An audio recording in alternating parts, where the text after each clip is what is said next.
Coming to you live from the Keystone State, it is the Duke and Dutch Show. Welcome back. Or if it's your first time here, just welcome. We got a pretty interesting show for you today. Milwaukee Judge Hannah Dugan has they've just released what do you call it? Court video of her allowing an illegal immigrant in her courtroom to avoid ICE. We got a review of the Lilo and Stitch movie, which is smashing box office numbers. We have a potential lawsuit with Caitlin Clark possibly suing a CNN analyst. But first... ESPN. ESPN? Oh, ESPN. What did I say, CNN? Yeah. Sorry, That's ESPN. You're good. Yeah. But first, the never-ending shame of Jake Tapper continues. With the Biden cover-up of his mental acuity, which is now, interestingly enough, I think we flamed Jake Tapper, we flamed Joe Scarborough. Now it's actually going to Vice President Kamala Harris. There's some very revealing things in the book about her as well, which we're going to get into. Duke, how are you doing today? Not bad. It's a pretty nice day over here. Trying to get some errands done earlier in the day. But ready to get on these topics. All right. Well, before that, it is a special day. It's Memorial Day. Yes, so, absolutely. I would like to take just a quick moment of silence for all of our fallen troops, everyone who served and gave the ultimate sacrifice for their country. So.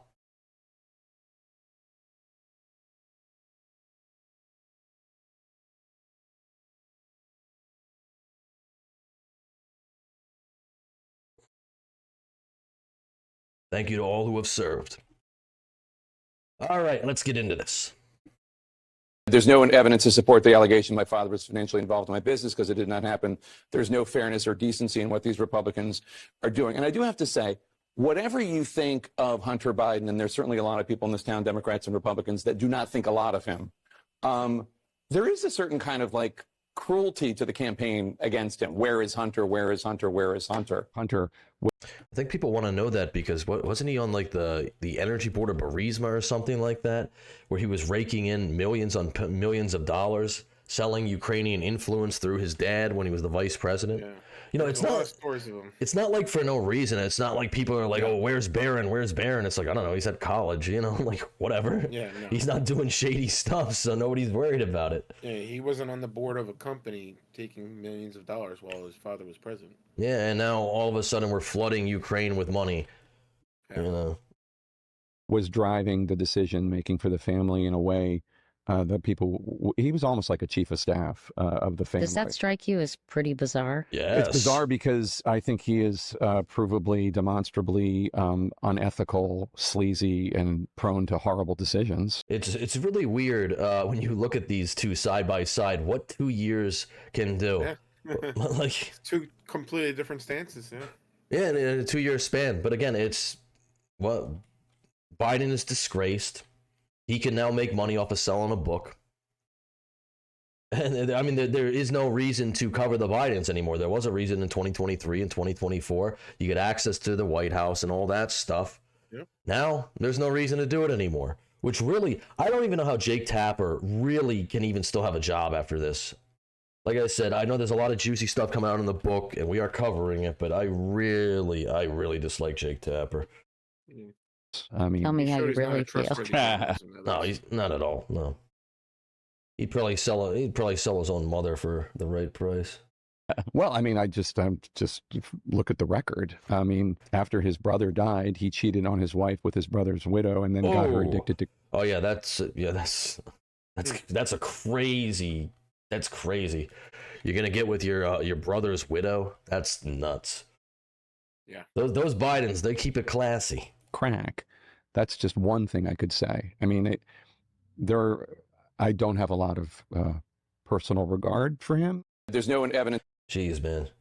I have a feeling that Jake Tapper from 2023 and Jake Tapper from 2025 would not be friends. Isn't that weird? No. Like. Oh yeah, no, yeah. They don't agree on pretty much anything. Oh. 2 years difference. So this is Victor Davis Hanson here. And he's going to, as it says, absolutely demolish Jake Tapper as one of the greatest acts of moral duplicity I've seen in my lifetime, which is 100% accurate. Yeah. He's going to explain this whole situation pretty much perfectly. Why didn't Jake Tapper write this a year ago? Because he knows what would have happened. Somebody in the White House would have called up and said, Tapper, no one from CNN is going to get a seat at a press conference. There's not going to be any CNN interviews. So he backed down.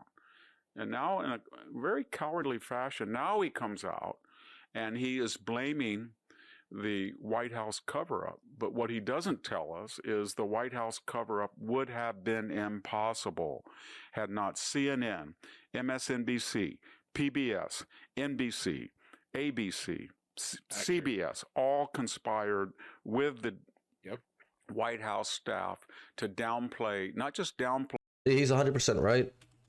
And I think his reasoning, what he's saying here, is spot on. They knew that they would have gotten cut off from the White House. They would have no media access. They'd be in the dark. And that's why nobody did it. But this really, it's an interesting crossroads that comes up because it's like, that's not really how the media is supposed to work. They're not supposed to be running interference for anybody. And I get, listen, CNN, MSNBC, they're very liberal. They're obviously left-leaning. Everyone's going to have their biases. We have our biases on this program. You're not going to escape that.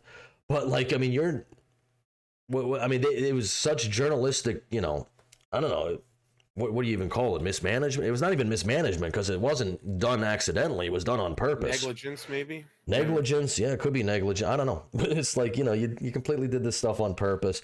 And now you somehow want the trust of the American people back.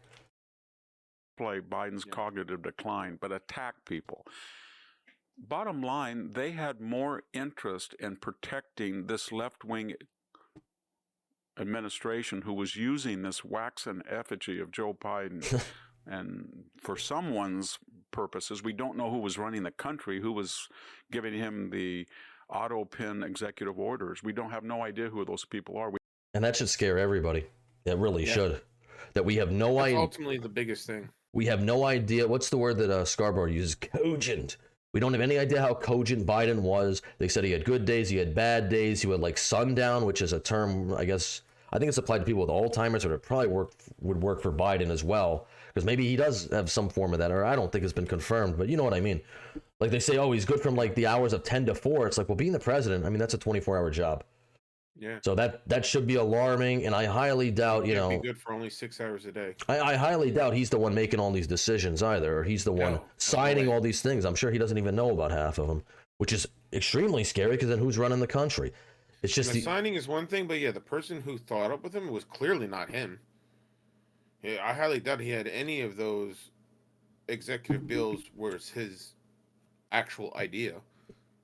Yeah, and then that's that's what they should be investigating, who was running the country.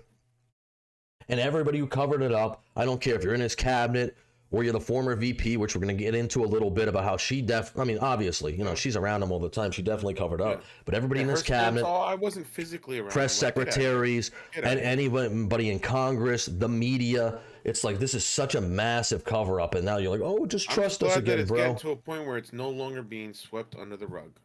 I'm so happy we're finally at that point. I know, but the concern, and I'm glad about that too, but honestly, you could see this years and years ago. And all the sweeping, and it's just so disheartening because now it's like, well, Biden's of no use to us anymore. Now the Biden family is garbage. Now we'll throw them in the trash. Now we'll lambast them. It's like, yeah, but you should have been doing that. You don't have to smoke the guy, but you should be asking these questions if you're a quote unquote journalist. And every major network, everybody around him, everybody failed. I would say they failed Biden, but they, more so obviously the American people. Yep. We have a suspicion that was the Obama crowd, but nevertheless, they didn't care about that. They did not care about that. All they knew is that this was a left-wing agenda and it had to be preserved by any means necessary, and that included lying, covering up, and worst of all, demonizing and attacking people who sought to tell the truth about Joe Biden. And look how that went for them. Now the Democrats are at a 25%. They're polling 25% or something like that. Everyone hates the Democrats now. Mm-hmm. And now he wants to say what? Yeah, I guess you can't just, lie to people for 4 years and just turn around and be like, oopsies, that was our mistake. Sorry about that. Yeah. I have a little humility. I may or not. I sort of kind of was part of the cover up, but now the real Jake Tapper is in this book, who's now telling truth to power. No, you're telling truth to impotence. Joe Biden has got cancer. He's written off. He's in decline. The family is disgraced. It's easy now to write about that. It was hard and would require intellectual courage, moral fortitude to say this when he is the most powerful man in the world. Yeah, this guy's 100% spot on. And so, Jake Tapper, you failed that test, because this is one of the greatest acts of duplicity, moral duplicity I've seen in my entire life. Yeah. And it joins a long list of collusion, capers, conspiracy, bogus, frauds, ruses. Jake Tapper, you should go back and see, what was your position on Russian collusion? Ooh. What was your position on Hunter laptop disinformation? What was your position on the Steele dossier? What was your position on the 51 intelligence authorities? Yeah, he's 100% right. I bet if you go back and you actually, because these are just people, they're picking out clips about Biden's mental decline and how Jake Tapper was sweeping for that. But I bet if you went back through all of this stuff, yeah, he would. This guy should not be on CNN anymore. Nobody should take him seriously. Yeah, Jake Tapper should just resign in disgrace. But I have a feeling he won't. And I think in every one of those cases, you failed the test of truth. And you really did this time in the greatest cover-up in the history, as I said, of the American presidency. And it's not over yet. Because we're going to learn more and more tragically about Joe Biden's medical condition, and to see if not just whether the cognitive disabilities of Biden were cover up, but whether his prostate metastasized cancer contributed to that, and that source was also covered up. And I guarantee you it was.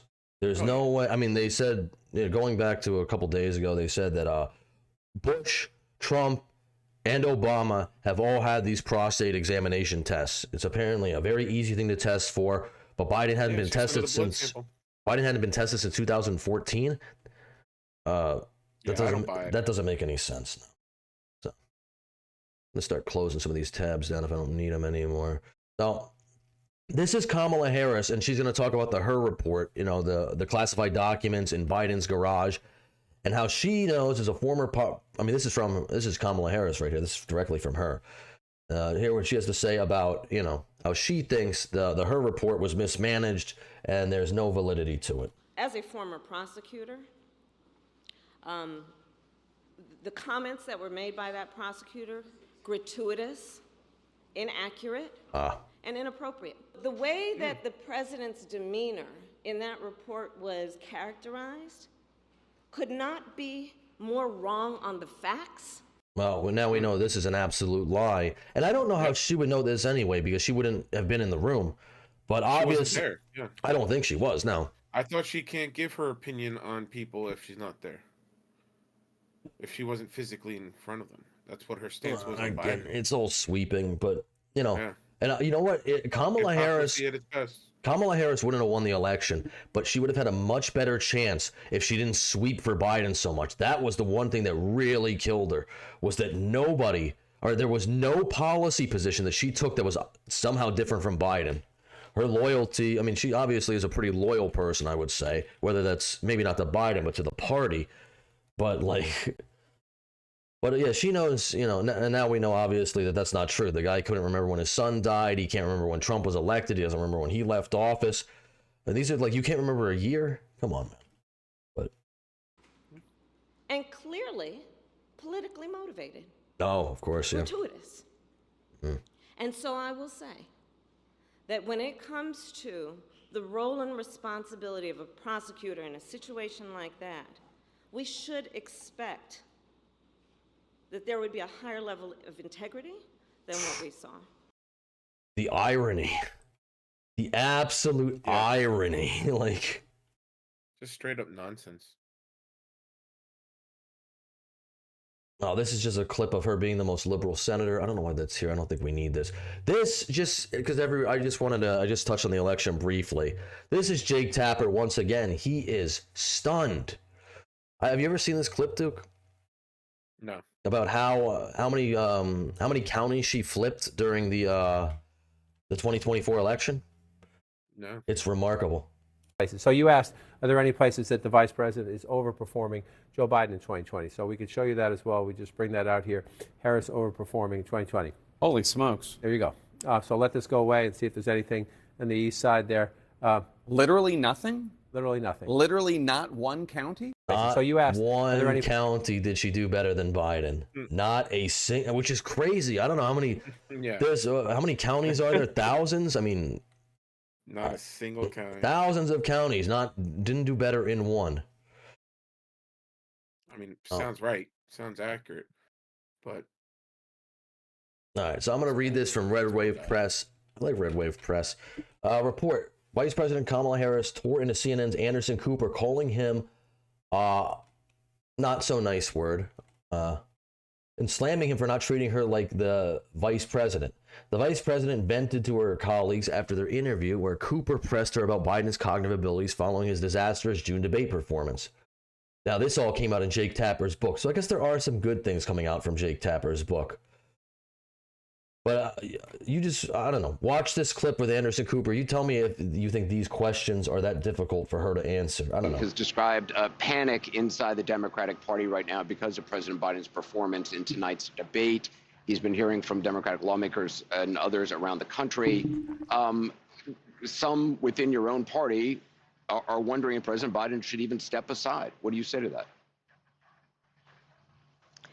Listen, first of all, what we saw tonight is the president making a very clear contrast with Donald Trump on all of the issues that matter to the American people. So this, just so for context, this was right after his disastrous debate performance, and probably only like a week or two before he did drop out of the race. Yes, there was a slow start, but it was a strong finish. And what became very clear through the course of the night is that Joe Biden is fighting on behalf of the American people, on substance, on policy, on performance. Joe Biden is extraordinarily strong. And But I'm sorry, that on cannot substance be and debated. policy and performance tonight, I mean, the president's performance tonight clearly was disappointing for his supporters. CNN is reporting. Look at Anderson Cooper being a journalist. You don't see it very often. Democratic lawmakers watching the debate watch were how- worried, watch how worried flustered she about gets. the president's performance. One said it was a disaster. Another called it a train wreck. Those are Democrats especially worried that Biden did not punch back on Trump's lies.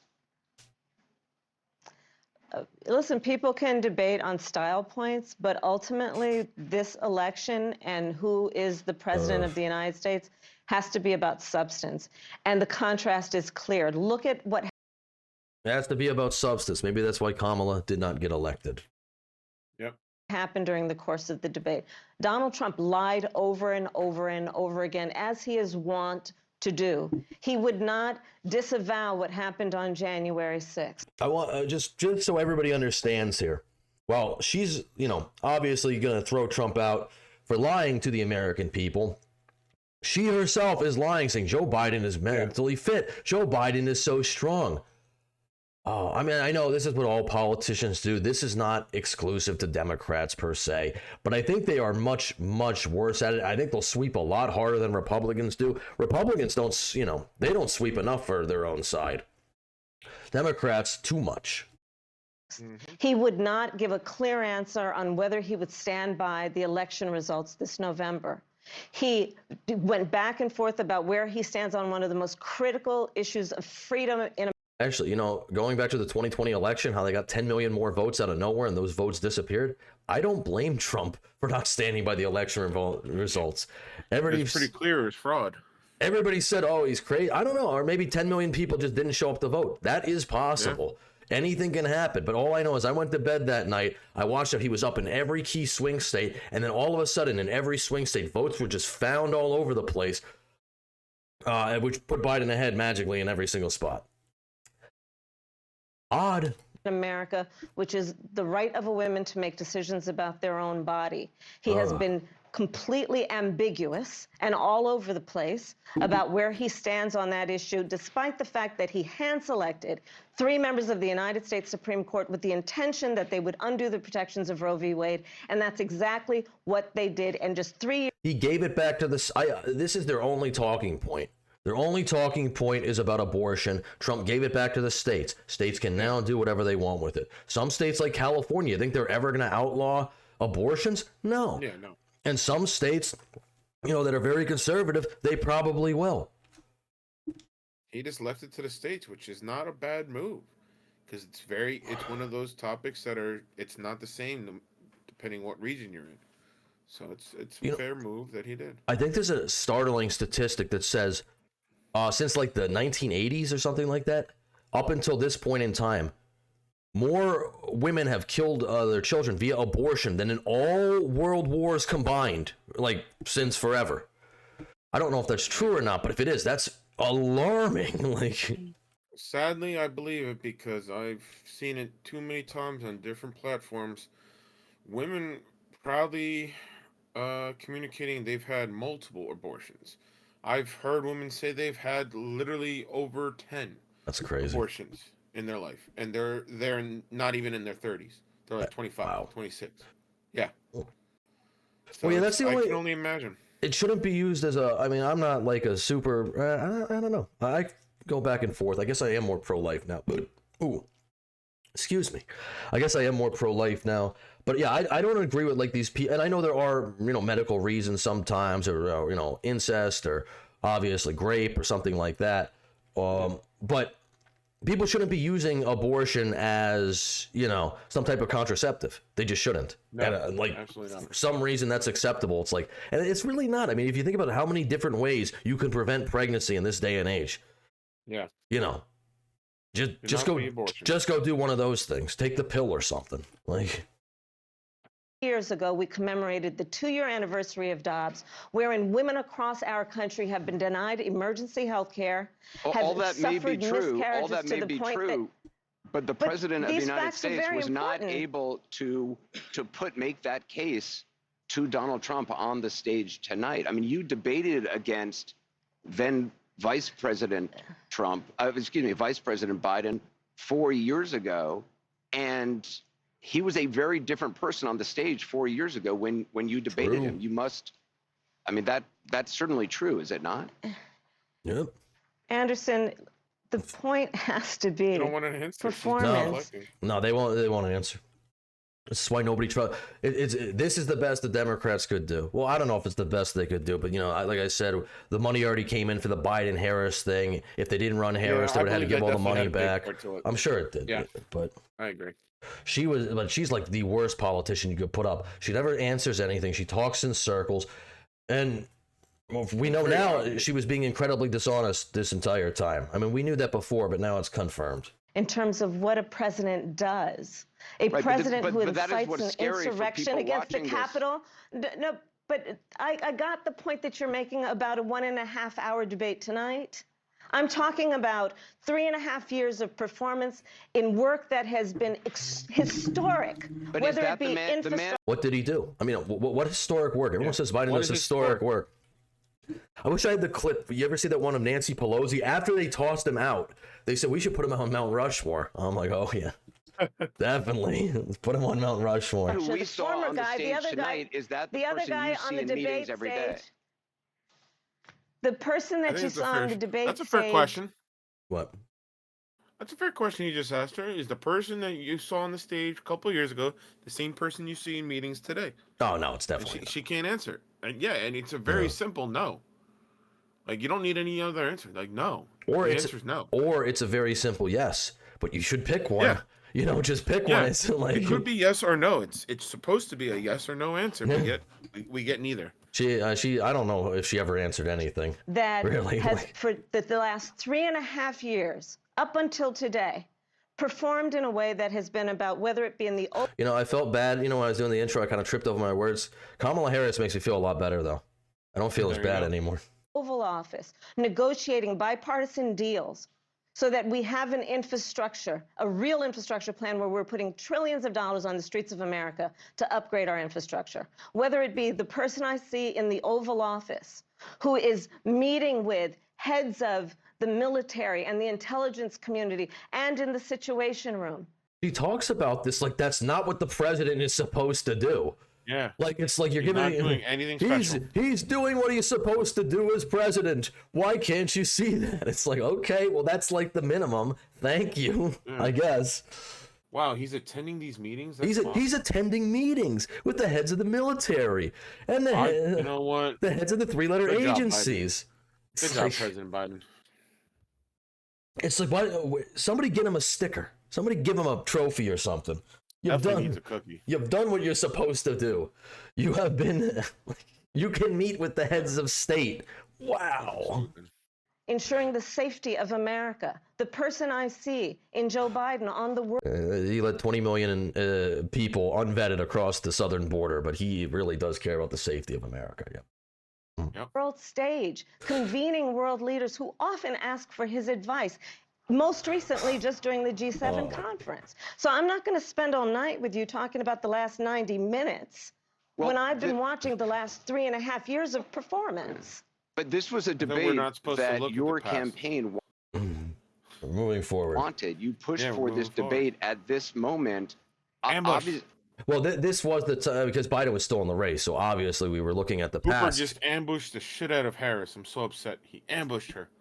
Oh yeah, we could use the ambush line. Wasn't that on Friday? Ambush. Everything's an ambush. Trump. Yeah, for Trump. I mean, you can't honestly say. I mean, can you say that you are not concerned at all, having watched the president's performance tonight? It was a slow start. That's obvious to everyone. I'm not going to debate that point. Get the fuck out of here. Yeah, it was a slow start. Again, it's a stutter step. No, it was nothing. So. Definition of sweeping on the rug. So from that interaction, which is we have now been we're now privy to because of Jake Tapper's book. That's why I played that clip for you. Harris called Anderson Cooper mother fudger after tense interview on Biden's debate meltdown bombshell book. Former Vice President Kamala Harris blasted Anderson Cooper as a mother fudger to colleagues following a tense interview over former President Joe Biden's catastrophic debate performance against Donald Trump last year. A bombshell new book revealed. The then Veep unleashed the disparaging remark after the CNN host grilled her on Biden's cognitive health immediately following his disastrous showing in June. I'm not going to say he was. I don't think he was grilling her. I really don't. I think he was just asking questions. He was being a reporter and asking questions about what happened. Which is odd to see Anderson Cooper do. That ignited widespread panic and ultimately led to the octogenarian dropping out of the race.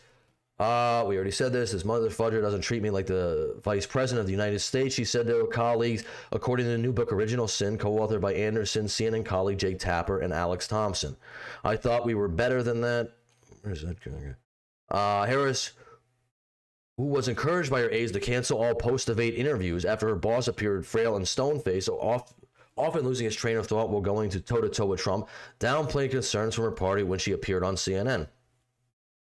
And that's the other thing, I want everyone to keep, remember. They ran a basement campaign. They hid from the media. You could not, Trump's in front of cameras every single day. So when they're like, oh, well, Trump went off script, Trump did this, Trump said that, it's like, all right, but he's on, we see his performance pretty much every single day. The guy will sit in front. He loves sitting in front of a camera. There's quite a lot of transparency with this presidency.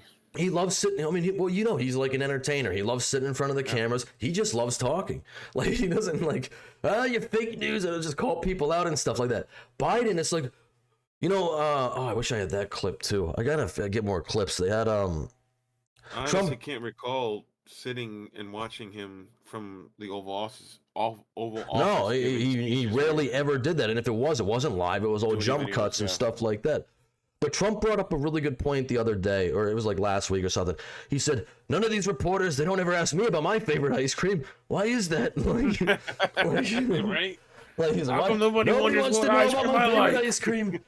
Nobody cares what ice cream Trump's eating. It's like, true. It is true. True. Cooper spoke of Democrats describing panic over Biden's disaster or train wreck of the debate. He questioned if the president should step aside. Harris fought back, telling the anchor that Biden had a slow start but finished strong. People can debate on style points, yada, yada, yada. We already know that. Yeah. While many in Biden's circle cheered on Harris's strong defense, according to the book, she was visibly angry when the interview was over and wielded the expletive comment. Tapper and Thompson wrote that Harris took Cooper's questions, which reflected the nation's concerns personally. Yep, that's pretty much exactly what she did. She took it personally, even though it's a direct question for the country. Original Sin, which was released May 20th, also revealed that Biden 82 was rusty as he struggled during debate prep. Even napping the entire first day, his wary staff had set aside to practice at Camp David in rural Maryland last June. And yeah, you got to remember too, he was holed up at Camp David for at least like 6 days before, just preparing for this debate. So even in that time, just, question, who's running the country while he's off preparing for a debate? Yeah, who's making the decisions, signing the executive orders? While he's taking naps. I mean, it's a long time to be holed up preparing for a debate. I mean, it shouldn't take 6 days of prep work. Well, a little known fact, the country actually pauses. Nothing gets done the entire time while he's getting ready for a debate. So there's nothing to worry about. See, Biden's performance ranged from bad to passable. His voice was hard to hear, his delivery was halting, and his answers were all over the place, the author writes. Yeah, we know about that. Advisors also told him his mouth was agape when he wasn't speaking and urged him to close it, the book goes on. His voice got raspier as the week went on, to the point that aides couldn't hear him during mock sessions. Biden kept asking for more cough drops. Biden eventually developed a cold, which he blamed for his brutal performance that culminated in him becoming the first duly elected president not to seek a second term since Lyndon Johnson in 1968. However, before withdrawing from the race, allies of the 46th president frequently responded to criticisms of his speaking ability by citing a childhood stutter, which, again, I would love to see any clips of that happening prior to, 2015, 2016. But I'm not going to go off onto that tangent again, because I've done that too many times. It doesn't exist. While critics pointed out that as a senator and vice president, Biden has shown an ability to discourse at length with no hiccups. Oh, hey, thank you. Thank you for saying thank you. Someone acknowledges it. Awesome. I should have kept reading. An aides then tried to limit his exposure to public scrutiny in subtle ways.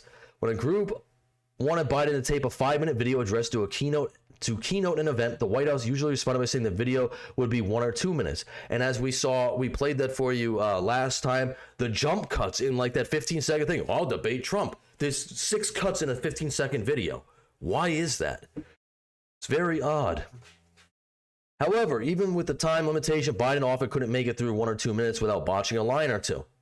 Aides tried to compensate by filming the then president from multiple angles and using jump cuts, but they couldn't mask fundamental problems with Biden's capability. Biden has since announced that he has been diagnosed with advanced prostate cancer that metastasized to his bones. The Post has reached out to Harris about the Cooper remarks, and we haven't really seen anything from Kamala Harris.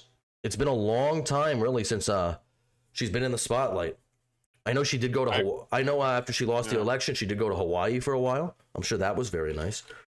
But, sometimes after, maybe you do need a vacation. I'm sure being we reported about her recently on The View in like a week or two ago, didn't we? Or something? Maybe not The View. I think she did a speech, but yeah, but she really hasn't been seen much at all since. Honestly, it probably would be the smartest move by her is to just stay out of stuff. Just leave it alone. All right, now we're moving on to the Milwaukee Judge Hannah Dugan, who is in trouble for helping an illegal evade ICE. Pretty much the illegal was in her courtroom. She was made aware somehow that ICE agents were outside waiting to arrest this man, who was there allegedly, I think, for assaulting his roommate and his roommate's girlfriend. I believe that's why. Obviously, he was just accused. It was he's not convicted of anything yet, but this woman, Judge Hannah Dugan, who is a champion of the illegals, like most Democrat activists, decided that it would probably be in her best interest to, help the criminal evade ICE, which, is illegal. Here's some photos of her confronting the ICE agents. Rogue Wisconsin Judge Hannah Dugan seen sneaking illegal aliens out of court after distracting ICE agents, new surveillance video shows. And we're gonna show you that too in a second here. That's really the update of it. The courthouse has just released that. We're gonna replay this from Benny Johnson here. This is just her walking out to her car. Judge, anything to say about this?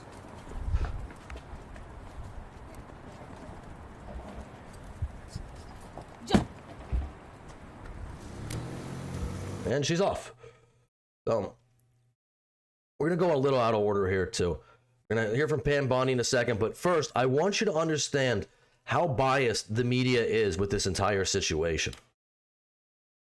I was looking up an article to read for this, and really, there's only two people covering it right now, is Fox or the Milwaukee Journal. And obviously, this judge is from Milwaukee. There's no CNN, no MSNBC, no ABC, no NBC.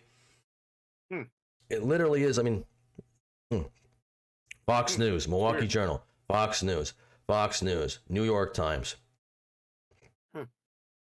Let's see, and these are all like local networks. ABC 7 Chicago, New York Times. Yeah, I'm surprised ABC's even covering it, but yeah. Yeah, it's quite odd. Now, we're going to hear what Pam Bondi has to say, then we're going to roll the video of her from the courthouse. So rare for victims to want to cooperate. They wanted to cooperate. They were sitting in the courtroom with the state prosecutor. The judge learns that ICE was outside to get the guy because he had been deported in 2013, came back in our country, commits these crimes, charged with committing these crimes, victims in court.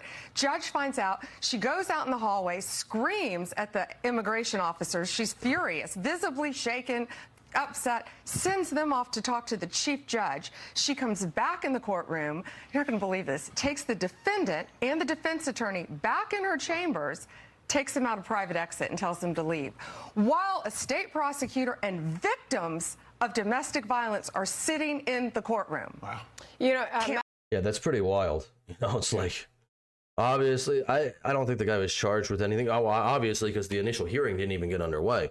But it's like you break up all this stuff just for the sake of, you know, helping this guy out. Obviously, he's a criminal. Obviously, I mean, there was literally a victim of his crime in the courthouse, and she's like, no, I'm gonna sneak you out. ICE isn't. I don't want you to get deported. Like, well, I mean, what kind of message does that send? Like, and that's a judge making that decision. What kind of message does that send to the victims? I mean, who were assaulted by this guy? What messaging is that? Whoever. What kind of message does this send to anybody? Like, that's. I mean, especially the victims sitting there. They got to be stumped. You don't need me to tell you that that's wrong. That is fucking wrong. That is absolutely wrong. A judge should not be behaving that way. Should not be doing that.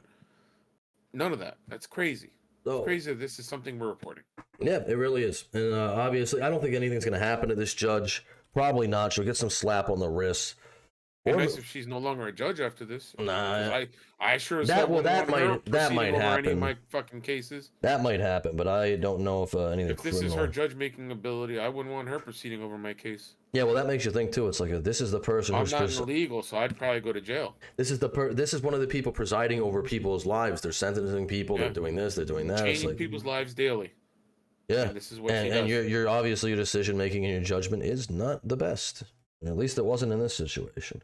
So here's not that time. This is from this is new video from the courthouse. For the first time, we're seeing Judge Hannah Dugan outside her courtroom April 18th, wearing her black robes, appearing to confront several federal agents there to arrest Eduardo Flores Ruiz, a Milwaukee man and Mexican national charged locally with 3 counts of domestic battery. This video, released by Milwaukee County through an open records request, is part of the evidence in the case against Judge Dugan, who's charged with obstructing a federal investigation, concealing Flores Ruiz, allowing him to leave her courtroom by a different door after sending the agents to speak to the chief judge. Flores Ruiz, dressed in black with his attorney, is seen in several of the videos leaving by that other door. One prosecutors say was used by jurors and not open to the public. As he leaves, though, he is seen in the hallway, followed by another agent. As Flores Ruiz gets into the elevator to leave, the agent slips in as well. According to the criminal complaint against Dugan, that agent followed them down.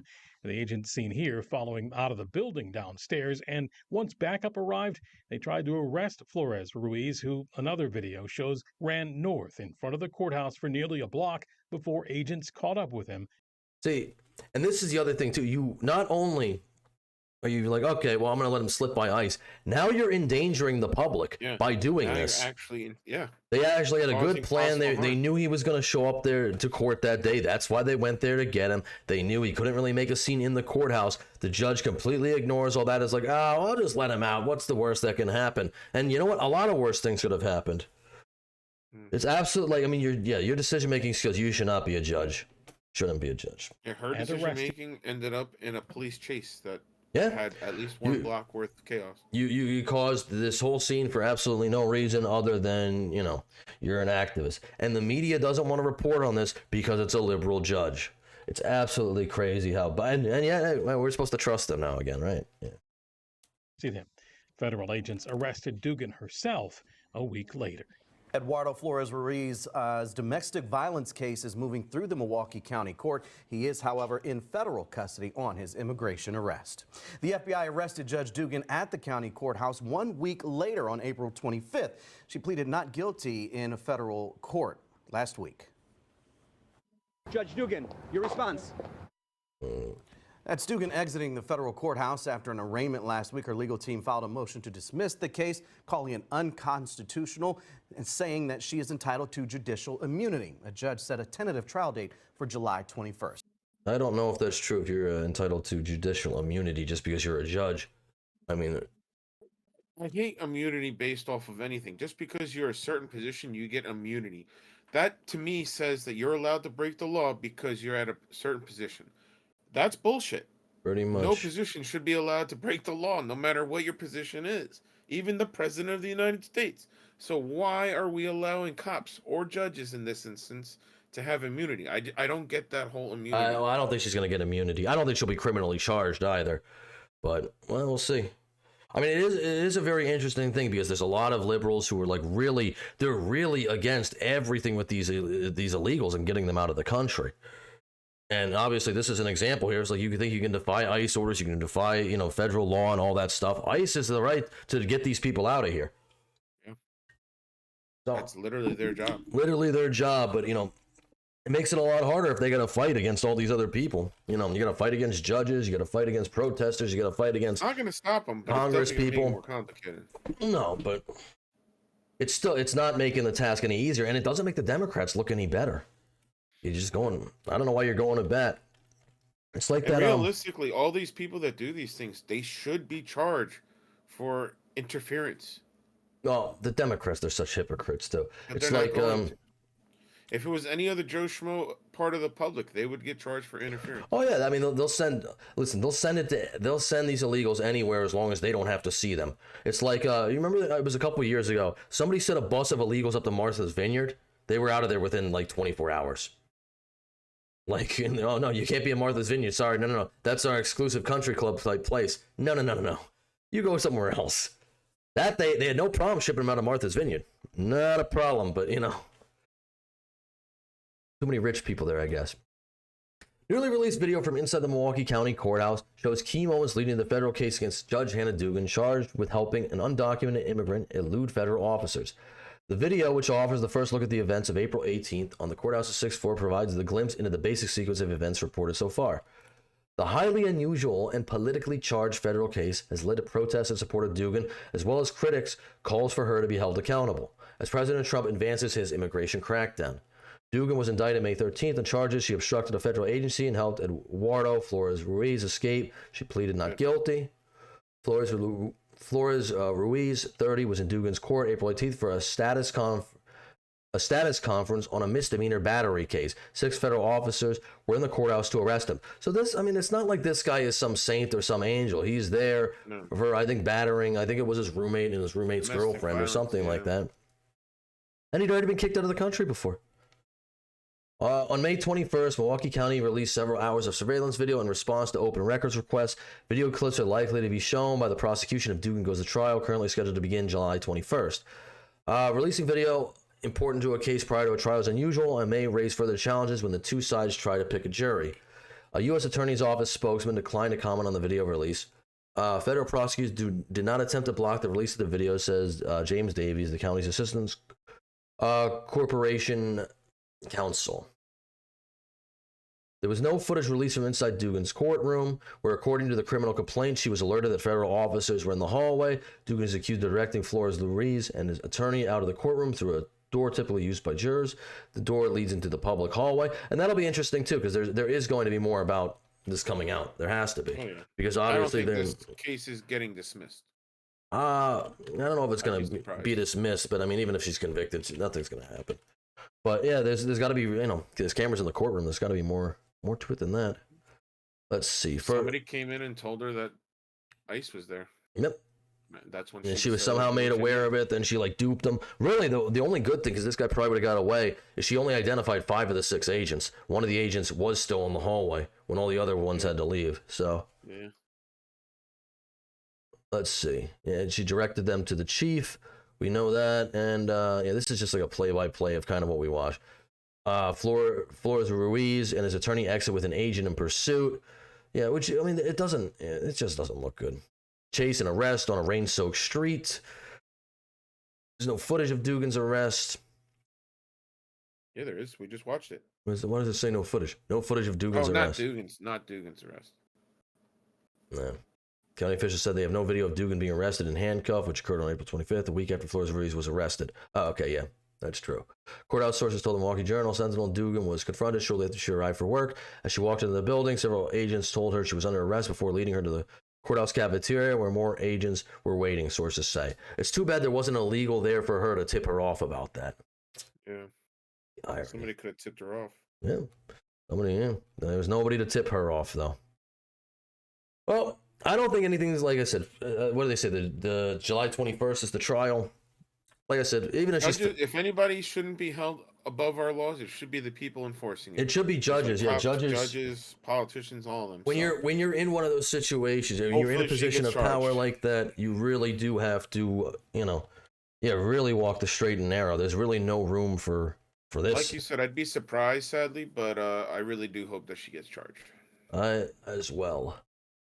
All right, we're moving on to our next segment, which is a review of the Lilo and Stitch 2025 movie. But if you're liking our coverage so far, please leave a like on the video. Leave a comment down below. Like and share. Yep, share it out to your friends. Let us know what you thought about that last topic. Your enemies or whoever. Hold on, I gotta. All right, gotta put on my hat here. Ooh. All right. Oh, sorry about that. Gotta put on my hat. All right, so the Lilo and Stitch movie has come out, and we have both seen it. So, and although there are I don't know, Duke liked it a little bit more than I did, I think. So, I don't have as much previous investment into the movie or franchise. This is just another movie for me and my kids to go see. True. I think I'll equate the difference as to that.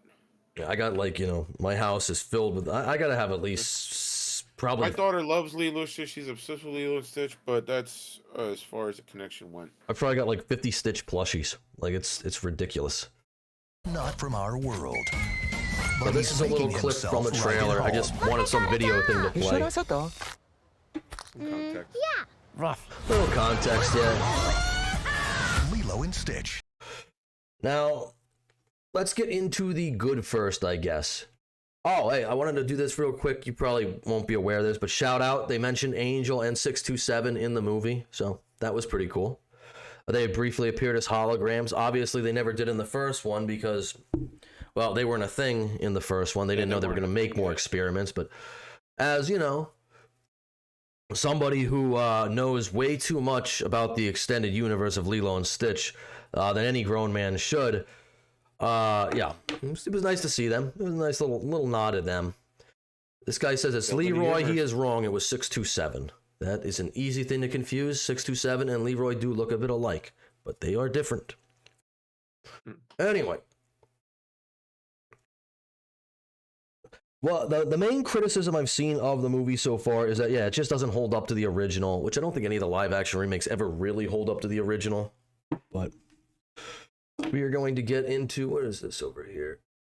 Yeah, this, little clips from the original. I don't know why I have this up. Really what I want to talk about is this.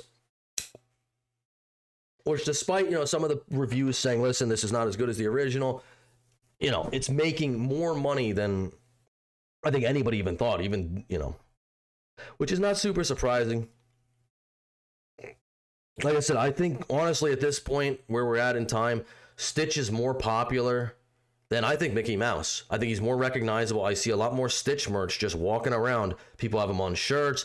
like on car seats, on like stickers of him, on bumpers, and it's like he's more relevant to media for sure with this day and age. Yeah, I think honestly they probably sell more Stitch stuff than Mickey Mouse stuff. Mickey Mouse is popular, but to a certain, you either have the old generation which still loves Mickey Mouse from when they were a kid, or you have toddlers who love Mickey Mouse because that's a toddler. Most of the time, toddler shows. And right now, when you're talking about people that are going to the box office, it's absolutely going to be Lilo and Stitch, or whatever. They don't really make any to that level. I don't know when the last movie Mickey Mouse has been in, but I guess. Yeah, it's. All right. They just actually, believe it or not, they just did a. So now it's I forget what the terminology is, but it's free to use Mickey Mouse because of how old it is. They just made a horror movie using Mickey Mouse. I forget what company, but it's a B-rated horror movie. Oh yeah, it's probably past its copyright expiration. Yep. It's in the public domain. Public domain. There you go. That's what I was looking for. Yeah, it's in the public domain now. So you get some wonky movies out now, but it has nothing to do with Disney. Yeah, Twitter was going off on that like 2 years ago. It was like free copyright Mickey or whatever, and they had the Steamboat Willie one. Everyone was like, "Oh, he's up. They don't own him anymore." Or Winnie the Pooh is one of those is public domain now. They did the similar thing with a horror movie with Winnie the Pooh. Oh yeah, Winnie the Pooh. Yeah, he's probably in public domain too. All right, so Lilo and Stitch blows up Memorial Day box office with 183 million bow. Mission Impossible nabs series best 77 million. The two films fueled the biggest Memorial Day weekend in history, while Lilo supplanted Tom Cruise's Top Gun Maverick as the holiday's top opener of all time. He's also the mainstay for the Mission Impossible series, we know that. The Memorial Day box office is on fire. Disney's live-action redo of Lilo and Stitch and Tom Cruise's final Mission Impossible movie from Paramount and Skydance fueled the biggest start of the summer holiday weekend of all time. Based on Sunday estimates, Lilo and Stitch blew away all expectations with a record-smashing 4-day domestic debut of $183 million and a draw-dropping $341.7 million globally. Which I thought this movie was going to be big. I said, this is definitely going to make Disney money. It doesn't matter if it's good. It doesn't matter if it's bad. But even that's an astonishingly... Yeah, that's crazy. I did not think it was going to perform that well. Which, actually, now I think about it, is not too surprising either. But Lilo and Stitch seems to be very popular overseas, which, again, not surprising. After the series ended here, I'm not as familiar with it, but they did have a whole series of Stitch going to Japan. And he oh yeah. So Stitch is I was gonna say I'm sure in Asia specifically, Lilo and Stitch. And I think there's a show of him too. He's in China. I think they did a season of that. So Stitch is, even though Disney hasn't done anything with him since like 2006, other studios have, and I guess they have the rights to it, or they somehow worked out an agreement at least to make this a blockbuster. Yeah. Mm-hmm. So let's see. 341.7 million globally, while Mission Impossible: The Final Reckoning opened to a series best of 77 million domestically and 190 million worldwide. That's still huge too. But I could see it. I mean, they're competing. They're not really competing against each other. They come out at the same time, but one's an action movie, and one's a Disney movie. So completely different audiences. The domestic numbers include a 3-day weekend tally of 145.5 million for Lilo and 63 million for Final Reckoning. The female feud Lilo was always expected to beat out Mission Impossible title, but no one imagined it would hit these heights. And in an ironic twist, see Lilo and Stitch supplant Cruise's Top Gun Maverick to rank as the biggest Memorial Day opener of all time, not adjusted for inflation. That's not the only irony. Cruise star Minority Report barely beat the original animated Lilo and Stitch when they opened opposite of each other in June 2002. Well, that is kind of ironic. That's a weird coincidence. In North America, Lilo has also, I don't know why it says Lilo and Stitch, has also zoomed to the second biggest gross of all time for any 4-day holiday weekend, behind the 242 million opening of Marvel and Disney's Black Panther, and the third biggest debut ever for a Disney live-action title, both domestically and globally, behind Beauty and the Beast and the crown holder, The Lion King, not adjusted for inflation. 3 weeks ago, Lilo and Stitch was tracking to open to 120 million. On Thursday, that number had grown to 165 million, but it came in even higher. The reason? Stitch isn't just drawing interest from families. To the contrary, 60% of ticket buyers were non-parents and kids. Far higher. Wow, that's surprising. Far higher than the norm. Interest exploded among teenage girls and younger women adults, i.e. Gen Z and younger millennials, who grew up on the first movie and resulting TV show about a Hawaiian girl with a fraught family life who adopts an adorable, albeit troublemaking, dog-like alien. And, you know, I could see this as well. Saturday morning, me and my daughter went out for breakfast, and she was wearing her Stitch hat, kind of like this one, but it's blue, obviously. Mm-hmm. But we walk into this diner, and we're talking to this older lady who says, "Oh, I love Stitch. I have all this Stitch stuff." And I think really, like I said, I've said this before, Stitch kind of transcends, like I think it transcends race. I think it transcends age. I think it transcends gender. A lot of people just love Stitch. Like, and it seems like from all walks of life, people, yeah, like they really just, you know, they go crazy for the little blue dude. Box office pundits say the nostalgic factor is running high, just as it did among millennials and Gen Zers for Disney live-action Aladdin, which made $1.1 billion in global ticket sales after getting families, teens, and younger adults right back. Produced both Lilo and 2019's Aladdin. It is also playing to a notably diverse audience. Latinos, who are the most frequent moviegoers in the U.S., made up 33% of the ticket buyers, while the film scored the biggest opening ever for a live-action Disney reimagining across Latin America. For a minute, the live-action Lilo & Stitch was originally intended to go straight to Disney Plus, helping to explain its modest $100 million production budget, which would have been a huge mistake. You know, it's like things like they contemplate like that. I'm like, do you not realize what's going to, maybe Disney doesn't get what's going to be successful and what's not going to be successful. At least the people telling them don't get it. Here are the IMDb scores. They're it's sitting at a 7 right now, which some people absolutely loving it. It's sitting at a 9 and 8. 7 is the median, obviously. And then there's people who absolutely hated it, but you're going to have that as well. So, you know, it's doing fairly well with critics. Or, you know, for the average person anyway. But I'm going to give a spoiler warning here because I want to talk about what I saw a little bit and really why I don't think this movie is very good and I don't think it holds up. And I think really if you want to see Lilo and Stitch, you should just go watch the original movie. I mean, that's kind of my take on it. Now, are your kids going to have fun? Yeah, your kids are going to have fun. My daughter loved it. She said, we got out of the theater, she said, I think it was better than I expected. I really liked it. She's 9, you know, so I don't, you know, expect her to go in with like a critical eye or anything like that. So if you're going to take your kids will like this movie. They definitely will. However, like I said, the critic in me, I got a lot of problems with this movie. And so spoiler warnings are going to start here. One, you know, I think some things were good. I think the CGI on Stitch was good. I think the little girl who played Lilo, Maya, what's her name? Kia Lo. I think it's Maya Kia Aloha. I think she was very good. I think some of the CGI, like on Jumbo and Pleakley, I don't think looked very well. But I could get over that. But what I didn't like about this film is I think really it kind of character assassinated most of the people in this film.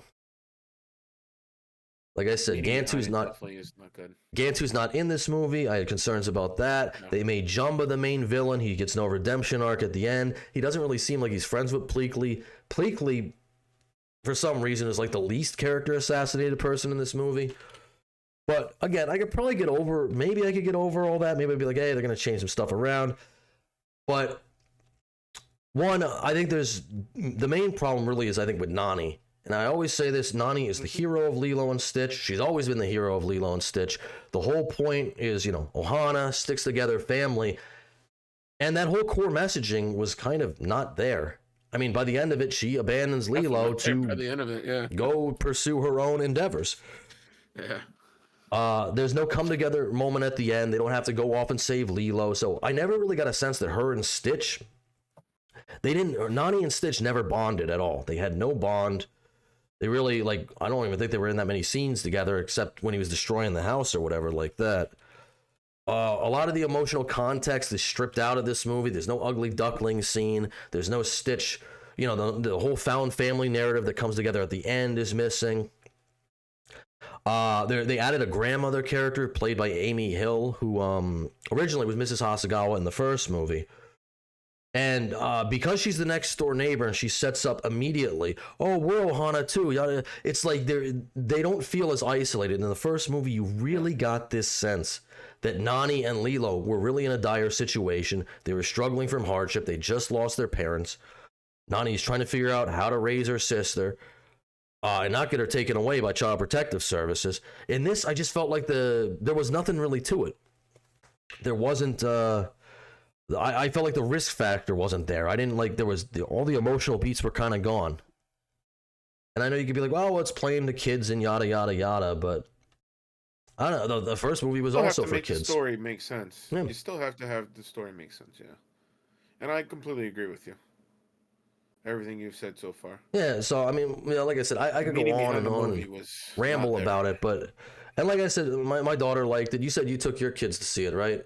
Yep, they both loved it. A great experience. A little bit more context. My son's first successful experience at the movie, so that's always good. But that is good. The original meaning of the movie was not present in this one. Yeah, it's just like a dumbed down version, and it just strips away everything that made the original one so good. You have up is perfect. Ohana means jack shit. Like literally, by the end of the movie, it's like, okay, I guess Ohana isn't that important because you're leaving. Well, I mean, and they do rectify that. They're like, oh, you got a portal gun so you can inter-island travel, which has got to be really nice. Yeah. But it's just like the movie was like, oh, you can have your cake and eat it too type moment, and it's like, I know, but that's...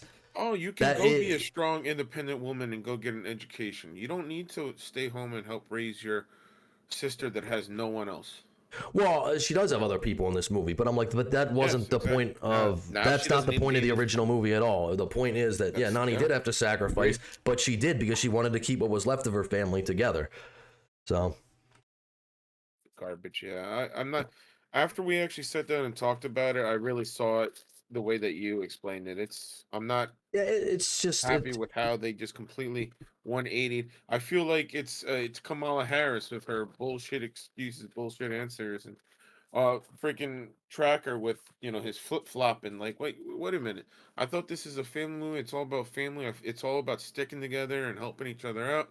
But then at the end, it's like, well, you know what? Hold on. Maybe there is a way for me to not stick around and help you out, but also do what I want to do.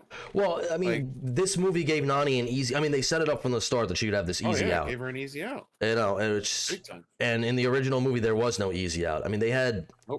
They had David in the first one who helped like a little bit here and there, but obviously it's like Nani and Lilo were really alone. And that's like the nice found family aspect that comes in at the end. They get Stitch, and then from that, Jumba and Pleakley come in, and then I mean that's a whole core thing of all the other movies. Jumba and Pleakley end up moving in with them, and that's like their found family. That is their Ohana. This, it's like Jumba's just straight up evil because they didn't want to CGI Gantu, which is just like, I don't know. And Pleakley's relatively unchanged somehow. I don't know why out of everybody I feel like Pleakley was just like fine. I don't know. He wasn't like character assassinated. I know people are upset that they weren't like dressing in drag or they weren't in silly costumes, but I'm like, I don't know how that would really look for CGI aliens to be like wearing human clothes. That's something that's actually better in animation, that you can do that, and anyway, I mean, I could go on and on about this, but I'm probably like I have a whole script. I said, this is just off the top of my head, but I got a whole script. I wrote the other day. I'm probably gonna come out with them on my other channel because I want to talk about this more in depth and like kind of center my thoughts. But yeah. Takeaway from this though, I would say, is if you have kids, your kids are gonna like the movie. But if anyone who thinks it's gonna be match up to the original one, it's not going to. And in fact, if you're tired of the first one, just go watch Lilo and Stitch 2 or Stitch the movie. I mean, there's a ton of Lilo and Stitch stuff that is much better to the representation of Ohana and found family than this movie, which I think, it's just wasn't there. But all right, you got anything more to add, or No, that's no, pretty much covered for that movie. Yeah, sorry, we've been talking about it. I've been getting hyped for a while about it, and I'm like, unfortunately, it didn't really. I wouldn't necessarily call it a letdown, but yeah, it's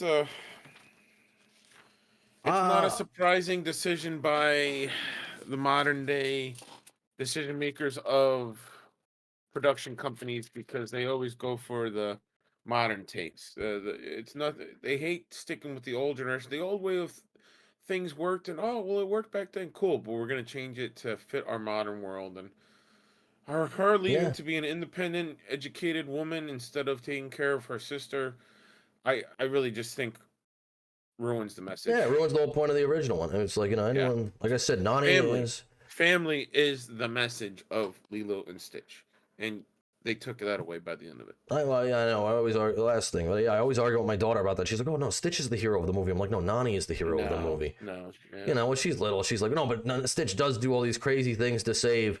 And he does by the end. Obviously he puts himself in he's jumping out of volcanoes and stuff to save Lilo. So yeah, that's a heroic thing. He is being a hero, but Nani is the one. Without Nani, everything falls apart. That wasn't this movie, unfortunately. I never even really got a sense that Nani, they didn't have enough emotional beats themselves even to really that I'm like, I don't know, Lilo came off of more of a burden in this, where in the first one she was a burden. I agree with that. But there was definitely, it was more like it was a struggle because Nani had to adapt to this new role. So obviously she was burdened, but she never really made Lilo, I don't know, she never reflected that back onto Lilo, and in this one she definitely does. But all right, moving on to our last topic here, and quick, if you are still with us, make sure to let us know what you thought of the movie in case you have saw the movie. I think most people probably have seen the movie. Yeah, I mean, 341 let us know what million. You thought about the changes. All right, but we are moving on to our last topic, which has been going on for a little bit, which is Caitlin Clark. And how she is launching she's possibly doing a lawsuit against somebody on ESPN for slandering her. Defamation. Yeah, which I gotta say, I feel so bad for Caitlin Clark. It's like, imagine, you're like a generational talent. You come into the NBA or WNBA. You finally have eyes on you like you've always wanted. People are watching, and they just bully her, man. They just treat her like crap. Yeah, it's crazy to see somebody treat the face of the league, because that's what she is now at this point, especially with her performances that she's produced. She's the face of the league, and yet she gets treated like trash and racially discriminated against by competitors and media. It's sad. I think she just shows up and plays basketball. I think a lot of it's jealousy. She does it very well. A lot of it's jealousy. But I mean, the WNBA has been a laughing stock. I mean, it's never, it's never made money, right? Never. It's never made a profit. Yep. It's never made a profit. First year. And the women are still whining they need to get paid as much as men. It's like, well, this might be their first year. This is the first time that we're seeing stadiums completely sold out or close to being sold out for the WNBA. That usually doesn't happen. Yeah, but I think that's only for the Indiana Fever games. Correct. So, it's not for all games. It's just like, but it's like Caitlin Clark is the draw. You know what I mean? I think in every 100%. I think it was last year I was looking at that, and it's like the top 15 games, they're all Indiana Fever games. Mm-hmm. Like every time Caitlin Clark appears, hey, they might sell out a stadium, where that's not gonna even be close to that if she's not there. And for some reason, these women can't just be happy that people are finally watching their sport, which is what they've been asking for since the start. No, they gotta. It helps everyone involved with the WNBA to negotiate and bring something to the table as to say, look, this is why we deserve more money. This person is literally that chip for you, but yet you guys are bashing her. I don't get it. And they've always had that too. It's like, what they have before, with Michael Jordan, obviously, but before that, it was the rivalry between Magic and Bird. And now it's like, Kobe, LeBron. It's like you're always going to have your superstars. You're always going to have that's the thing, though. There's a difference between a rivalry. This isn't a rivalry. We'll get into it as we show the clips and whatnot, but this isn't a rivalry. It's different. No. But what I'm saying is I think the Magic Bird rivalry is why really the NBA exploded in the 80s. It helped. And then, after that, competition. After that, the 90s was all about Michael Jordan. So... I mean, well, it's all about competition. They had good, supporting cast during the years that they were relevant and really gave them a name because of the competition they faced. All right, so we're going to check out this.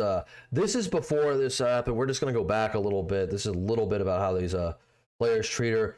Angel Reese here. She pushes over. I think she got a technical foul for this, but also this part right here. Yeah, but somehow Angel that Reese is pushing from behind the back. That's a foul. Yeah, that's 100%. But that wasn't. Foul. But that's not called. Wasn't called. And then the play resumed. So instead of giving up the easy layup, Caitlin Clark does does a basketball move in intentionally fouling to make her earn the points at the line. That is done in the NBA. That is done in the WNBA. That is how basketball is played. I mean, it's a foul. It's not. I don't think it's a flagrant foul. It's an intentional. No, it's an intentional foul. Again, she had total intention to foul and give Angel Reese 2 shots from the line. Yep. That's what her intention was, is to stop play and give her the 2 shots from the line. She's not actively trying to hurt Angel Reese. She's not actively trying to harm her or injure her. That's a flop at the end. I think she's watching too much LeBron James. Yeah, that's 100% flop at the end. There. What does she do? What does Caitlin Clark do to her in this motion? She smacks her hand. Yeah. She smacks her hand, and somehow that causes her to fall to the ground. I might disagree. Last time somebody smacked my hand, I went through a wall. So it can happen. There you go. Yeah. It can happen. Yeah, totally. Yeah, that's just one of the newest examples of what constantly goes on. I'm sure we could. I think they lost this game by 30 points too. No, this is all spectacle though. It's the only reason Angel Reese is ever in the headlines is when something happens with Caitlin Clark. She's saddled her horse to Caitlin Clark. She wants this epic rivalry. She wants to be, have the Bird Magic rivalry. That's or something to that effect. And it's but Bird and Magic were both very good players. Well, Angel Reese does not have the talent of Caitlin Clark. She's upset, just like a lot of other stars, like Granger, like other NBA stars that aren't as good as Caitlin Clark is in her first 41 games, and they're pretty much throwing stink at her. She is the best. That's all this is. She is the best rebounder in the. I mean, even though she's kind of going at a different direction, she's saying the same thing as me. That's a basketball move. I don't think everyone should have known that was. I don't think that's how. Stop. I don't think that's how she meant it. I don't think she means it that way. She doesn't mean it that way. She doesn't mean it that way. In that situation, you stop the play to not give them the easy points. Yeah. Any coach would tell you that's what you're supposed to do. Any instructor in basketball will tell you that's what you're supposed to do. All right, we're just gonna before we move on to the Brittany Griner thing, and because I got a lot to say about Brittany Griner, because obviously she doesn't care for Caitlin Clark either. Griner. Brittany Griner. Yeah. Okay. We're gonna see. This is an example of I guess why you'd be the best rebounder in the league. Cardoso with the miss. Angel Reese picks it up, what she's good at. Getting another offensive rebound. She says, "Give me that." How about another? Persistence trying to pay off. Jones gets a piece. Angel Reese she's clearly trapped. She has open people. Yeah, look at that. Look at where the defense is. She's clearly traveling too. Look at Oh yeah. Right. I mean, right. You have traveled. I don't know. What are the refs watching? Is that not I don't know that much about basketball, but this. Jones gets a piece.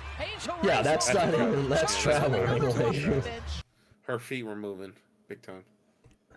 Yeah, Angel Reese. I mean, they claim she's a stat patter, and it's I don't know. Maybe she's just not very good at layups, but it's just that's all she throws it up, it comes back down, throws it back up. I mean, maybe she's doing it on purpose to get the rebound stats. I don't know. That's honestly that is a theory between a lot of people that watch the WNBA is that she purposely just throws up shots to get the rebounds.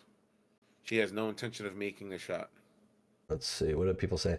Technically, her rebound numbers are flawed. Some of them are her own 2-3 times in a row on same basket attempt. I don't know how they count rebounds. Obviously, I think they do include all that. And if that's how they, if that's how they count it, that's how they count it.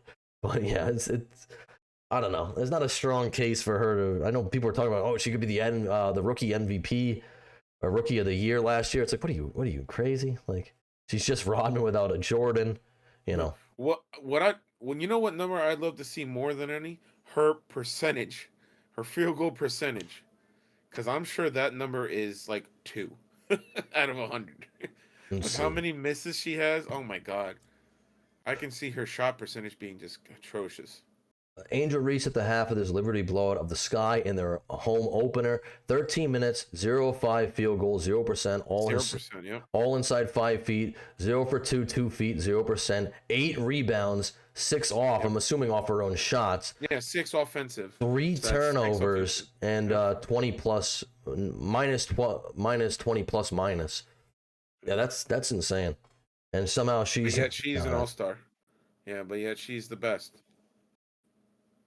See. So then we have this Brittany Griner here, which if you don't know who Brittany Griner is, because I didn't know until she got caught with vape cartridges in Russia, was actually put into a Russian gulag for about a year, and we traded Brittany Griner to get her back home for the Merchant of Death, which was a big scandal years and years ago, because one, I mean, listen, if I'm going to a place like Russia, man, I don't want to have weed cartridges on me I don't want to have weird weed cartridges on me. I'm not having anything on me. Period, at the airport. Like, why would I bring drugs into an airport, especially in a foreign country? Not an airport, but especially in Russia's airport. No way. So, it's dumb an airport. So people are upset because she mouthed effing white girl, presumably at Caitlin Clark. And everyone says, there's a lot of racism in the NBA or the WNBA. I'm like, yeah, that's probably true. But I think Caitlin Clark is the one facing most of it. Yeah. And we're going to go through this here. This is a short montage of last year in her rookie season and just how blatant these people are at fouling Clark. Like, they have no problem just taking her out. This is not basketball. Oh, I can't play that. Sorry. Get copyrighted, but... body check for literally no reason. Damn, she got hit hard there. Somebody just like this is the abuse Caitlin Clark is taking, and yet for some reason, I guess this is okay. I think they said most of the flagrants really are committed on Caitlin Clark. I think it's like 22% of the league's fouls are on Clark, which is crazy. Or flagrant fouls are on Clark. And yet she still produces numbers, even getting fouled the way that she does. Yeah. And yeah, obvious. I mean, yeah, she's like the female Steph Curry, everybody's saying. It's like she drains just broke threes. The record, I believe, for triple-doubles. Yeah. And she's only 41 games into this season. I mean, she shoots it from deep, too. I mean, it's like... Oh, yeah. She has that comparison for a reason. She shoots the range like Steph Curry. Yeah. Yeah, she's like the female Steph Curry. The league should be down on their knees thanking her that she's even there, because it's the only relevance it's the most relevance they've ever had in their entire lifespan. The only games they sell out are the games that Caitlin Clark are there. Mm-hmm. It's the only games they're selling out. And yet they're still throwing her all around the court. It's amazing. Yep. But aside from Caitlin Clark having to deal with like pretty much everybody who's not on her team and the WNBA hating her, she also has to deal with commentators constantly trashing her for what I really can't see a reason. But it seems she might be getting fed up with this, because this article popped up, which is why we wanted to talk about this story. Caitlin Clark suing ESPN, ? Caitlin Clark and ESPN's ongoing dispute explained. The 2025 WNBA season has tipped off with a surge of excitement and immediate drama, which has gotten the fans going from the opening whistle. The highly anticipated matchup between Indiana Fever and Chicago Sky set the stage for two rising stars in Angel Reese and Caitlin Clark, which has reignited a rivalry that traces all the way back to their college days at Iowa and LSU. And again, I don't know, it's a one-sided rivalry, I would say. I don't think Caitlin Clark's thinking too much about Angel Reese, but Angel Reese, I mean, obviously Caitlin Clark's living rent-free in her head. Relevant. Yeah. Well, she wants to stay relative. I mean, yeah, it's a good thing to keep stoking that, because without Caitlin Clark, she's not going to be relevant. She's not a good enough player. The only thing she'll have is her rebound title. She does have a rebound title. You can't take that away from her. During the game between the Sky and the Fever to start the two-team season, their heated moment on the court during the season opener sparked intense buzz across social media and sports media, highlighting the competitive fire that both players have been bringing every time they face each other on the court. This has only amplified the spotlight of the WNBA, which is already on the rise because of these two young stars with their basketball talents. It's got to be nice to be Angel Reese. You're just kind of lumped in with Caitlin Clark. Oh, yeah, because of these two stars. It's like Don't bring up the theater, the stadium numbers where nobody goes to see the Chicago Sky, but everyone goes to see the Indiana Fever. No, we won't bring that up. You don't want to watch somebody catch the ball they threw up 20 times? You don't want to see that? I enjoyed that 16-second That's clip. not good sports? I Yeah, enjoyed the that's not good 16-second clip we watched. I really did. I don't know if I would enjoy watching it for 48 minutes? Is that how long their quarters are? I don't know. Yeah, for like 2 hours, whatever. Yeah. Adding the conversation, ESPN's NBA WNBA analyst Monica McNutt has stirred further discussion with her commentary on recent Clark's heated moment. While not confirmed, rumors state that Caitlin Clark has reportedly filed a defamation lawsuit against ESPN analyst Monica McNutt for her comments on the Clark-Reese rivalry, which happened almost 5 days ago. McNutt has received a lot of criticisms for her comments, as she said, let's see, I quote, "I think folks that truly love the game of basketball, you need to be mindful. You need to respect the humanity of these women, whether you are Team Clark or Team Reese, although you can certainly be both." The aftermath, the fact that the WNBA has to put out a statement because of the racist comments and unsafe conditions towards Angel Reese, I just want people to be mindful. Like it or not, anytime something happens between the two of them, one is automatically put as a victim and one is automatically put as someone who needs to be saved. When in reality, both are excellent competitors, let's be honest. If this was the other way around, oh Lord, you can only imagine how the conversation would have gone. Well, honestly, I think it is the other way around, and I think Caitlin Clark suffers a lot more abuse than Angel Reese does. And like she said, if this was the other way around, if this was if this was Caitlin Clark fouling Angel Reese over and over again, or if this was Caitlin Clark saying that ... black player, this would be a totally different story. Well, but just also, as it always is, if it's a white person, it's not that big a deal. Also, this comment made against Reese, I'm not even sure, like, it's not on camera or it's not on film. I don't think anyone's captured it. They're investigating. I'm like, I don't know, does somebody in the crowd yell something inappropriate? Yeah, that could happen, sure. It's not... But, like, I think, they're doing an entire investigation on this. It's like, I think you're going to have the Streisand effect here, personally. But McNutt's statement at the very end, where she talks about if this was the other way around, is what caught fans' attention the most. Many fans believe that she has been heavily biased when it comes to talking about Reese versus Clark, with many questioning if she is undermining Clark's greatness because of her skin color. Probably. It's been 5 days since the incident, but the drama has continued to take place off the court and on the internet. This all started when Angel Reese and Fever's forward Natasha Howard were battling for the rebound. After Reese shoved Howard out of the way, you can clearly see Clark upset with the no call, so instead of letting Reese put back an easy 2 inside the paint, Clark committed a hard foul on Angel, which sent her to the ground. Well, I don't think it, she did go to the ground. I don't know if it sent her there, but yeah, I think she went on her own. Let's see. Reese was very visibly is that it to the article? Okay, hold on. Reese was very visibly upset with the foul, and Clark received a flagrant 1 call on the play.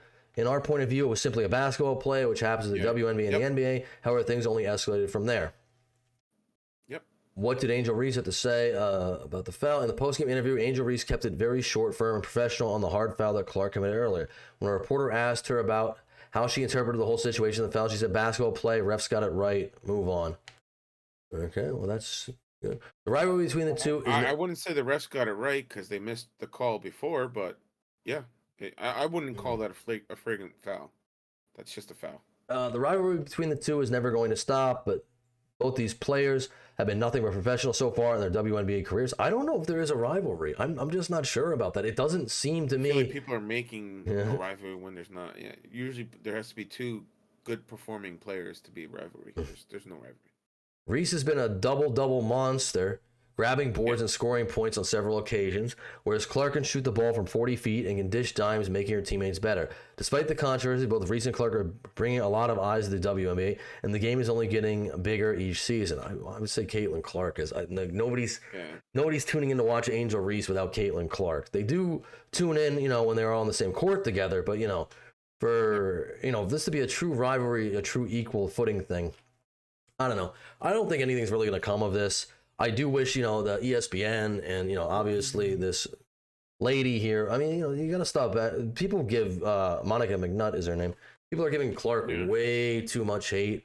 And honestly, she's doing way too much for the WNBA. Like, we've been hearing in the political field that the news reporting gets more unbiased, because right now I would definitely say it is quite biased with who they support and who they don't. I don't think. I'd like it to see more independent and fair.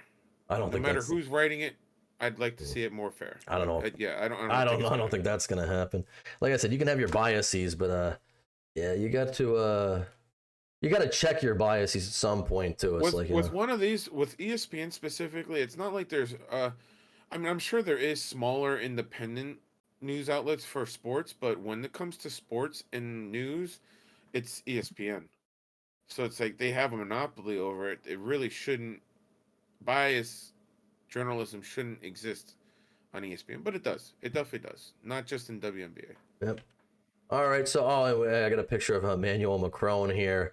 He got slapped by his wife earlier. It's just boys being boys, though, if you know what I mean. But that is the end of this segment, I think. Again, everybody, leave a like on the video, comment down below what you liked, what you didn't like, what segment you thought went well, what segment you think could have used work, yada, yada, yada. If you saw Lilo and Stitch, if you think that the news media is unfair to Caitlin Clark, how much you think Kamala knew about the cover-up, what should happen to Judge Hannah Dugan, and also, everybody stay safe. Have a wonderful Memorial Day from the Duke and Dutch show. I am Dutch. Duke, Duke's over on the other side, and thank you for joining us.